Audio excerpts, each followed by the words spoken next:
जी नाजरीन, डॉक्टर अरूज फातिमा साहब हमारे साथ मौजूद हैं। हम स्पोर्ट गाला में आए हुए हैं, मैडम से बात करते हैं। अस्सलाम वालेकुम। वालेकुम सलाम। डॉक्टर साहबा कैसी हैं आप? अल्हम्दुलिल्लाह बिल्कुल खैरियत से। माशाल्लाह।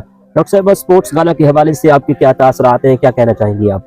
स्पोर्ट्स देखिए जी, कहा जाता है कि a healthy mind stage in a healthy body. So definitely को करिकुलर एक्टिविटीज हैं, हमारी फिजिकल एक्टिविटीज हैं और ये बहुत ज़रूरी है हमारे स्टूडेंट्स के लिए।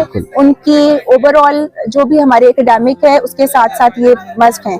तो इस वजह से हमने इनका इनेकाद किया है और ये स्पोर्ट्स में आप देख रहे हैं कि स्टूडेंट्स यहाँ पर इंजॉय कर रहे हैं। डिफरेंट एक्टिविटीज हैं, डिफरेंट स्पोर्ट्स हैं जिसके अंदर ये पार्टिसिपेट करेंगे और आज अपना भरपूर जो है ना जोश का मुजाहरा करेंगे। और चीफ गेस्ट साहब कौन आ रहे हैं? हाँ जी, doctor Jawad, professor doctor Jawad Iqbal sahab हैं, dean faculty of management sciences और इस डिपार्टमेंट के चेयरमैन हैं डॉक्टर मोहम्मद नाजिम और मैं यहाँ पे इनको लीड कर रही हूँ, इंचार्ज स्टूडेंट अफेयर्स। जी, आने वाले मेहमानों के लिए आपके क्या अल्फाज हैं, क्या कहना चाहेंगे आप?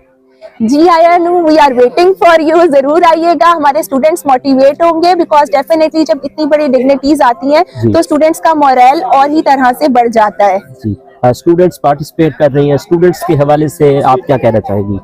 स्टूडेंट्स माशाल्लाह they are more than active, they are enjoying, they are having their fun time और ये बहुत जरूरी है इनकी, चाहे वो मेल्स है या फीमेल्स है। और सबसे इम्पोर्टेंट ये आप यहाँ पे सर देख रहे होंगे हमारी फीमेल्स की जो पार्टिसिपेशन है अहमद, वो यहाँ पे भरपूर वो पार्टिसिपेट कर रही हैं। So beside that this is also one of the encouraging thing कि फीमेल्स भी हमारी इसमें उतनी ही पार्टिसिपेशन शो कर रही हैं जितने मेल्स कर रहे हैं। इस तरह की एक्टिविटी से स्टूडेंट किस तरह ग्रो हो सकते हैं?